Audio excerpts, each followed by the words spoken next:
धीरे बोलो, कोई सुन ना ले। यह बात हम सबके कानों में पड़ी होगी और हमारे मुंह से भी निकली होगी, लेकिन सोचने की बात यह है कि ये वाक्य कब कब हमारे मुंह से निकलता है और कब कब हमारे कानों में पड़ता है, क्योंकि ऐसी कम ही गुप्त राज होते हैं जो हम दूसरों के कानों में पड़ने नहीं देना चाहते। अक्सर परिवार में अशांति का कारण हम स्वयं ही होते हैं। हम इस बात को देख पाएं भले न देख पाएं, पर यह असल सत्य है, क्योंकि जाने अनजाने मूर्खतावश हम खुद ही अपनी वो बातें दूसरों को बता देते हैं जो हमें कभी नहीं बतानी चाहिए। और वही बातें जो जाने अनजाने हमने किसी दूसरे के सामने बता दी थी, वही हमारे दुख का कारण बन जाता है, वही हमारे झगड़े का कारण बन जाता है। और फिर बाद में हमें पछतावा होता है कि मुझे ये बात किसी को बतानी नहीं चाहिए थी, मेरी ही गलती हुई कि मैंने जाने अनजाने ये बात सभी को बता दी। इसीलिए आज की जो बौद्ध कहानी मैं आपको सुनाने वाली हूँ, उसे सुनने के बाद आपको 7 ऐसी बातें पता चलेंगी जो आपको कभी किसी को नहीं बतानी। ये जो 7 बातें हैं जो आपको किसी को नहीं बतानी, क्यों नहीं बतानी, इसके पीछे का तर्क भी मैं आपको दूंगा। और इन 7 बातों के अलावा अगर आपको लगता है कि कोई बात ऐसी है जो मुझसे छूट गई या मैं नहीं बता पाई, तो कमेंट में ज़रूर बताना, इससे पहले कि आप इस बौद्ध कहानी में खो जाएं। यदि आप महात्मा बुद्ध के विश्वासी हैं तो इन दिव्य उपदेशों को ध्यान से सुनें। इस वीडियो को पूरा अंत तक देखें, वरना बाद में बहुत पछताना पड़ेगा। अपने कीमती समय को फालतू के शॉर्ट्स वीडियो की जगह यहाँ लगाएं, कुछ नया सीखने को मिलेगा। एक समय की बात है, एक नगर में रिंकू नाम कई युवक रहता था। वो युवक बहुत गरीब था, कुछ पैसा नहीं था उसके पास। 2 वक्त की दाल रोटी भी बड़ी मुश्किल से उसको नसीब होती थी। किसी काम की तलाश में दिन रात खोज करने पर भी उसे कोई काम नहीं मिल रहा था। फिर एक दिन उसने अपनी पत्नी के सामने अपनी सारी समस्या बता दी। उसने अपनी पत्नी को कहा कि मैं जिस जगह भी काम मांगने के लिए जाता हूँ तो हर कोई मुझे ये कहकर काम नहीं देता कि हमारे यहाँ काम की ज़रूरत नहीं है। मैं काम की तलाश कर करके थक चुका हूँ। मुझे समझ नहीं आता कि मैं तुम लोगों का पेट कैसे भरूंगा, अपने बच्चों को कैसे पालूंगा, और ये चिंता मुझे दिन रात खाई जा रही है। यह सुनकर उसकी पत्नी ने कुछ सोचकर कहा कि तुम एक आदमी के पास एक बार ही काम मांगने के लिए जाते हो, और जब वह काम नहीं देता तो तुम दोबारा उसके पास जाते तक नहीं। अगर तुम्हें उनसे काम लेना है तो तुम्हें हमदर्दी जतानी होगी, तुम्हें उनसे हमदर्दी हासिल करनी होगी, अपनी गरीबी दिखानी होगी, ताकि वो लोग तुम्हारी मजबूरी समझकर तुम्हें काम पर रख लें। इसीलिए शर्म मत करो, उन्हें अपनी मजबूरी बताओ, अपनी गरीबी बताओ, और इसी उपाय से तुम काम पा सकते हो। यह बात रिंकू के मस्तिष्क में बैठ गई और अगले दिन काम मांगने के लिए वो उसी सेठ के पास जा पहुंचा जहां पर वो पिछले दिन काम मांगने के लिए गया था। लेकिन इस बार उसने हाथ जोड़कर उस सेठ से प्रार्थना की, उससे विनती की कि वो बहुत गरीब है और उसे काम की बहुत आवश्यकता है। वो जो कुछ भी उसे देंगे उसमें संतुष्ट हो जाएगा, पर कृपा करके मुझे अपने यहाँ काम पर रख ले। उसकी ये हालत देखकर उस सेठ ने उसे अपने यहाँ काम पर रख लिया। वो रोज़ वहाँ पर काम पर जाने लगा। अंदर ही अंदर वो खुश तो था कि उसे काम तो मिला, लेकिन उसका वेतन दूसरे लोगों से कम मिलता था। वही काम जो दूसरे लोग कर रहे थे उन्हें ज़्यादा वेतन मिल रहा था और इसे कम वेतन मिल रहा था। जब इस बारे में उसने अपने सेठ से कहा तो सेठ ने कहा कि देखो भाई, तुम्हें काम की ज़रूरत थी, मैंने तुम्हें काम दिया, मेरा धन्यवाद करने की बजाय तुम मुझसे शिकायत कर रहे हो, ये कैसी भलमनसाहत है। यह सुनकर रिंकू वहीं पर चुप हो गया। बात कहीं ना कहीं सत्य थी, सच थी। सेठ ने तो उसे उसकी मजबूरी के हिसाब से ही काम दिया था और इसीलिए वह उसे अपने अनुसार ही वेतन देता था। लेकिन धीरे धीरे उसने ये बात अपने सगे संबंधियों और अपने दोस्तों को भी बताना शुरू कर दी कि उसका सेठ कैसा आदमी है और उसे कितना वेतन देता है। समय बीतता रहा और रिंकू पूरी लगन के साथ अपना काम करता रहा, लेकिन अब परिस्थितियां बदलने लगी थी। सेठ अब रिंकू से दूसरे लोगों से ज्यादा काम लेता था और उनसे कम वेतन उसे देता था। यह बात रिंकू के मन को बहुत खलती थी। वो दूसरों से ज्यादा मेहनत कर रहा है और उनसे कम वेतन पा रहा है। इससे उसके आत्मसम्मान को बहुत गहरी चोट पहुंची। अब धीरे धीरे उसका मन अपने काम से हटने लगा। उसका मन काम में लगता ही नहीं था। जाहिर सी बात है कि ऐसी जगह किसका मन लगेगा जहां आदमी को अपने आत्मसम्मान के साथ समझौता करना पड़े। इसीलिए जल्दी ही उसने अपना काम छोड़ दिया और वह घर पर आकर खाली बैठ गया। अब उसके पास घर का खर्चा चलाने के लिए भी पैसे नहीं बचे थे। इसीलिए उसने अपने सगे संबंधियों और अपने दोस्तों से सहायता मांगनी शुरू की। लेकिन उसके दोस्त उसके सामने तो उसे दया का पात्र समझते थे, उसे दिलासा देते थे, लेकिन पीछे से उसका मजाक उड़ाते थे। वह कहते कि कितना बेवकूफ़ है, सेठ ने इतना काम लिया और बेचारे को पैसे भी नहीं दिए। अरे हम इसको पैसे दे दें तो ये कल हमारा भी पैसा वापस कर पाएगा। इसकी ऐसी हालत है, काम तो उसके पास कुछ है नहीं, पैसा कहाँ से लाके देगा। और इसी वजह से रिंकू की हालत दिन ब दिन खराब होती जा रही थी। अब वो दिन रात तनाव में रहने लगा था।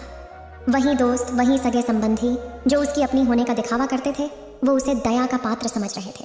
उन्हें उसके ऊपर तरस आ रहा था। सब लोग आकर उसे ज्ञान तो बहुत देते थे, लेकिन कोई सहायता नहीं करता था। और अक्सर ऐसा ही होता है ज्ञान देने वाले तो बहुत मिल जाते हैं, लेकिन मदद करने वाले, उंगली पकड़कर, हाथ पकड़कर आगे चलाने वाले कितने लोग मिलते हैं। एक दिन उसे पता चला कि पड़ोस के गांव में एक बौद्ध भिक्षु आया हुआ है जो बहुत ही ज्ञानी है। रिंकू इतना तनाव में था कि उसे कोई रास्ता नजर ही नहीं आ रहा था, इसीलिए जाने अनजाने वो उस बौद्ध भिक्षु के पास पहुंच जाता है। वहां पहुंचकर वो सीधे उनके पैरों में गिरकर होने लग जाता है। वो रोते रोते उन्हें अपनी सारी परिस्थिति बताता है। उसे बताता है कि किस तरह उसके सेठ ने उसका फायदा उठाया और उसके सगे संबंधी उसके साथ कैसा व्यवहार रखते हैं। सारी बातें सुनकर बौद्ध भिक्षु ने उसे चुप कराते हुए कहा कि भंते, ये सारी समस्याएं तुम्हारी बुद्धिहीनता, तुम्हारी मूर्खता के कारण उत्पन्न हुई है। अगर तुम्हारे अंदर विवेक होता तो इनमें से एक भी समस्या तुम्हारे चित्त को दुखी नहीं कर सकती थी, लेकिन तुमने अपने अविवेक के कारण, अपनी मूर्खता के कारण खुद ही अपने रास्ते में कांटे बिछा दिए। आज मैं तुम्हें 7 बातें बता रहा हूँ जो भूल कर भी किसी को मत बताना, और इन बातों का अनुसरण करते हुए तुम बाहर से मिलने वाले दुखों को तो दूर कर ही सकते हो जो बेवजह दुनिया की वजह से तुम्हारे अंदर पनपते हैं। पहली बात जो किसी को नहीं बतानी चाहिए वो है अपनी मजबूरी। अपनी मजबूरी का दिखावा करके दूसरों का दया पात्र बनके उनकी सहायता लेने की गलती कभी मत करना। हो सकता है कि आज वो तुम्हारी मजबूरी देखकर तुम्हारी सहायता कर दे, लेकिन कल वो तुम्हारा फायदा उठाने से भी नहीं चूकेगा, और अगर फायदा भी नहीं उठाया तो दूसरों के सामने तुम्हारा मजाक बनाने में वो आदमी कभी नहीं चूकेगा। इसीलिए कभी भी अपनी मजबूरी का दिखावा मत करो। अगर घर में 2 रोटी है, सूखी रोटी है, तो वही खाकर सो जाओ, लेकिन दूसरों को इसके बारे में भनक तक नहीं लगनी चाहिए। जरा आप खुद सोचो, मजबूरी बताने का क्या प्रयोजन होता है एक इंसान का? या तो दूसरों से सहानुभूति हासिल करना चाहता है या उनसे कोई आर्थिक मदद चाहता है। लेकिन अगर दोनों ही परिस्थितियां आप देखें तो दूसरा आदमी आपका फायदा उठाने से नहीं चूकेगा, और अगर वो फायदा नहीं भी उठाएगा तो अपनी नज़र में तो वो आपको मूर्ख ही समझेगा, बेवकूफ़ समझेगा, और दूसरों के सामने आपका मजाक तो ज़रूर बनाएगा। इसीलिए अपनी मजबूरी के बारे में कभी किसी को मत बताना। दूसरी बात जो किसी को भी नहीं बतानी चाहिए वो है अपनी अतीत की गलतियाँ और भविष्य की रणनीतियाँ। ज़रा सोचो कि अगर हम अपने अतीत की गलतियाँ किसी दूसरे को बताते हैं तो उसका क्या प्रभाव होगा। वो गलतियाँ ठीक तो नहीं की जा सकती, जाहिर है, तो उन्हें बताने का क्या प्रयोजन रह जाता है। आप अपने अंधेरे पक्ष को खुद दुनिया के सामने बता रहे हो, खुद अपनी गलतियाँ दूसरों के सामने बता रहे हो। इससे उस आदमी की नज़र में आपका एक चरित्र घटित हो जाएगा और वो भविष्य में हमेशा आपको उसी नज़रिए से देखेगा। इसीलिए किसी भी आदमी की नज़र में अपना चरित्र घटित मत होने दो, और ज़रा सोचो कि आप व्यर्थ में ही अपनी भविष्य की रणनीतियाँ दूसरों के सामने बता रहे हो। जो लोग आपके काम का हिस्सा ही नहीं है उनके सामने अपनी भविष्य की रणनीतियाँ, अपनी डींगे हाँकने का क्या फ़ायदा? उन लोग आपकी सहायता तो नहीं करेंगे, लेकिन आपकी भविष्य की रणनीतियों में बाधा ज़रूर बन सकते हैं। आप खुद अपने विवेक का इस्तेमाल करिए और सोचिए कि आपके साथ भी ऐसा हुआ है कि आपने अपनी भविष्य की रणनीति किसी को बताई हो और वो कामयाब ही ना हुई हो। ज़रूर हुआ होगा, ज़रा गौर से सोचिए। तीसरी बात जो किसी को नहीं बतानी चाहिए वो है अपनी घर की बातें। जो भी हमारे घर के अंदर आपस में बातचीत होती है, हमारे माँ बाप के साथ, हमारी पत्नी के साथ, हमारे बच्चों के साथ, वो बातें परिवार तक ही सीमित रहनी चाहिए। अगर आप इन बातों का दूसरों के सामने ढिंढोरा पीटते हो तो दूसरों को आपके घर में घुसने का एक मौका मिल जाता है, और वो इसका फ़ायदा उठाने से कभी नहीं चूकेंगे। वो आपके परिवार के सदस्यों को आपसे दूर लेकर जाने की कोशिश करेंगे। अक्सर ऐसा होता है, हम समाज में देखते हैं कि हम अपने घर के झगड़ों को कम करने के लिए उन झगड़ों को अपने पड़ोसियों और दूसरे सगे संबंधियों को बता देते हैं, लेकिन इससे आपको सहायता कभी नहीं मिली होगी, बल्कि आपके घर की लड़ाई झगड़े और ज़्यादा बढ़ गए होंगे, और ये जाहिर है वो बढ़ेंगे।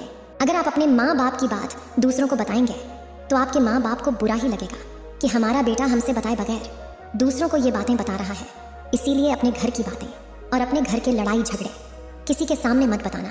अगली बात जो मैं आपको बताने जा रही हूँ, जो किसी को नहीं बतानी चाहिए, वो सुनने पर बहुत अजीब लग सकती है, लेकिन उसका सत्य भी मैं आपको एक तर्क के माध्यम से दूंगा। मैं कहती हूँ कि अपनी आमदनी किसी को मत बताना। अब अपनी आमदनी न बताने के पीछे क्या प्रयोजन हो सकता है? ज़रा सोचिए कि आप अपनी आमदनी अपने दोस्तों को बता देते हैं, तो जब आपके दोस्तों को ज़रूरत पड़ेगी तो वो सिर्फ आपको ही याद करेंगे, क्योंकि उनको पता है कि अगर आपकी आमदनी ज़्यादा अच्छी है तो आप ही उनकी मदद कर सकते हैं, और इसीलिए ज़्यादा लोग आपसे सहायता मांगेंगे। और जब आप उनकी सहायता नहीं करेंगे तो वो सोचेंगे कि इस आदमी के पास पैसे हैं, मेरी सहायता कर सकता है, लेकिन ये सहायता कर नहीं रहा है, और इसीलिए आपकी आमदनी आप दोनों दोस्तों के बीच एक झगड़े का कारण हो सकती है। कम आमदनी होगी तो लोग मजाक उड़ाएंगे, और ज़्यादा होगी तो सहायता मांगेंगे, तो अपनी आमदनी बताने का कोई प्रयोजन नहीं है। अगली बात जो मैं आपको बताने वाली हूँ उसे अपनी गांठ बांध लेना, और किसी को ये बात मत बताना, अपनी कमजोरियाँ और अपनी ताकत। अक्सर इंसान को पता नहीं होता है कि उसकी कमजोरी या उसकी ताकत क्या है, लेकिन अगर आपको अपनी कमजोरी और अपनी ताकत पता है तो पहली बात तो आप बहुत ही बुद्धिमान आदमी हैं, और दूसरी बात कि आपको ये बातें किसी से साझा नहीं करनी है, क्योंकि अगर आपकी कमजोरियां दूसरों को पता चल गई तो आपकी कमजोरियों का फायदा उठाएंगे, और अगर आपकी ताकत पता चल गई तो वही ताकत आपकी कमजोरी बन जाएगी, क्योंकि वो ताकत दूसरे आदमी को पता है और वो ताकत की काट भी ढूंढ ही लेगा। अपनी कमजोरी और अपनी ताकत अपनी पत्नी या अपने पति को भी नहीं बतानी चाहिए, क्योंकि इसके बाद आपको घर में उनसे हमेशा दुब के रहना पड़ेगा। अगली बात जो किसी को नहीं बतानी चाहिए वो है अपने मित्र और अपने शत्रु। आप अपने मित्रों के बारे में अगर दूसरे लोगों को बताएंगे तो वो आपके मित्रों के साथ अपनी घनिष्ठता बनाकर आपको धोखा दिलवा सकते हैं। आपके गहरे मित्रों को आपसे दूर करने का प्रयास कर सकते हैं। अक्सर आम आदमी ऐसा नहीं करता, लेकिन आपके दुश्मन ऐसा करने की कोशिश कर सकते हैं। और दूसरी तरफ आपके शत्रु का भी किसी को नहीं पता लगना चाहिए, क्योंकि आज जो आपका मित्र है अगर कल वो आपका दुश्मन हो गया तो वो आपके दुश्मन के साथ ही मिलकर आपको परास्त कर सकता है, आपको धोखा दे सकता है। इसीलिए अपने सबसे अच्छे दोस्तों को भी अपने दुश्मन के बारे में कभी मत बताना। अगली और आखिरी बात कहना चाहती हूँ कि जब तुम दान करते हो तो दान के बारे में भी किसी को मत बताना, नहीं तो दान करना व्यर्थ हो जाता है, बेकार हो जाता है। जब आप अपने दान का ढिंढोरा पीटते हो तो आप ये बता रहे हो कि मैं कितना बड़ा दानी पुरुष हूँ, और ये आपके अंदर एक अहंकार निर्मित करेगा। इसीलिए दान गुप्त रूप से किया जाए, उतना ही अच्छा होता है, उतना ही फलदायी होता है। जब आपका बायां हाथ दान कर रहा हो तो दाएं हाथ को बिना पता चले कि बायां हाथ दान कर रहा है। ये 7 बातें जो बौद्ध भिक्षुओं ने रिंकू को बताई, इनमें संसार के सभी सिद्धांत छिपे हुए हैं।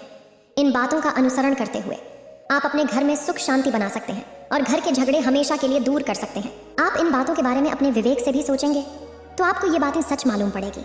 और हमारा कहानी सुनाने का मकसद यही है कि आपका विवेक जागृत हो। आप खुद उन बातों के बारे में सोचें जो हम आपको बता रहे हैं, और अगर हम गलत हैं तो आप कमेंट में वो बात जरूर बताएं जिस पर हम गलत हैं। उम्मीद है आप सभी को यह वीडियो अच्छी लगी होगी। अगर आप बुद्ध के सच्चे विश्वासी हैं तो चैनल को सब्सक्राइब और वीडियो को लाइक करके कमेंट में नमो बुद्धा